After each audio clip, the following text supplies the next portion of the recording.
سلامونه ملګرو، خدای دې وکړي چې ټول به روغ او جوړ یاست. دا ویډیو د جیمل اکونټ اړوند ده. ډېری ملګري شکایت کوي چې زموږ پر موبایل کې جیمل نه جوړېږي او یا هم موږ ته وریفیکیشن کوډ نه راځي. پر دا ویډیو کې پر همدې اړوند خبرې کوو او حل لارې پیدا کوو.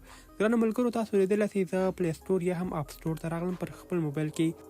اوس ګرانو ملګرو، تاسو لیدلی سئ ما په خپل موبایل کې د پلی سټور اپلیکیشن را خلاص کړی. بره په پروفیل باندې کلیک اخلم او تاسو ته ښایم چې آیا زما پر موبایل کې هم همدا ستونزه موجوده ده. راځو په بره پروفیل باندې کلیک اخلو. پر دې ځای کې ګرانو ملګرو راځو په کریټ جیمل باندې کلیک اخلو. غواړو خپل ځان لپاره یو نوی د جیمل اکونټ جوړ کړو. په بره ځای کې نوم ورکوو. پر همدې ډول باندې دلته ډیټا بارت ورکوو. بیا په نیکسټ بټن باندې کلیک اخلو. دلته خپل ځان لپاره یو نوی جیمل انتخابو او په کریټ اپشن باندې کلیک اخلو. ګرانو ملګرو، دا لوډینګ کوي مګر بله څه به موږ تاسو ته نه راخلاصیږي.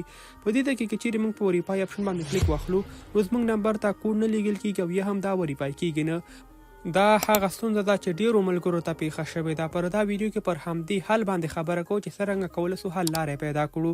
نو ویډیو بالکل سکیپ نه کړئ. که ویډیو معلوماتي وه یو لایک حتمي ورکړئ. ګرانو ملګرو، تاسو لیدلی سئ دا نه جوړېږي. هغې دپاره راشئ پر خپل موبایل کې یو براوزر راخلاص کړئ. په سرچ کې ولیکئ ګوګل پلی سروس.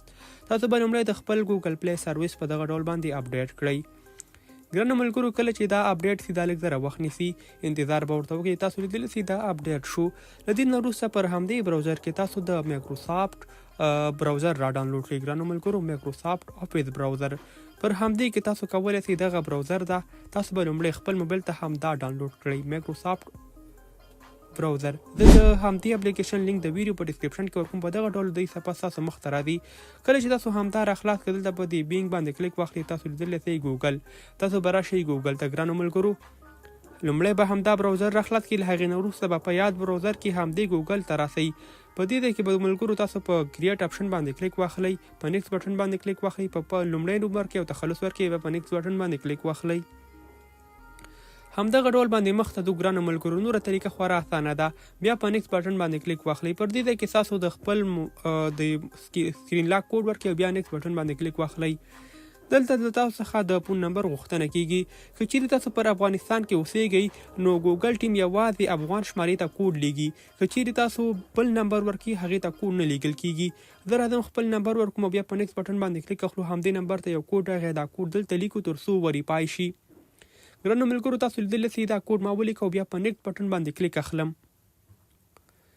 دا د زموږ جیمل جوړ شو. دا سکیپ کوم او بیا په نیکسټ بټن باندې کلیک اخلم. دا هم نیکسټ کومه.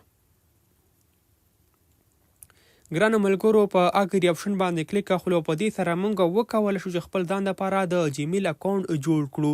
دا هغه طریقه ده او هغو ملګرو دپاره ده چې پر موبایل کې د جیمل اکونټ نه جوړیږي. که چیرې ستاسو پر موبایل کې جیمل اکونټ جوړیږي نو بیا له دې طریقې څخه استفاده مه کوئ، بلکې پر هغې باندې ما الریډي یوه بله ویډیو جوړه کړې چې لینک به زه د ویډیو په ډسکرپشن کې ورکړم.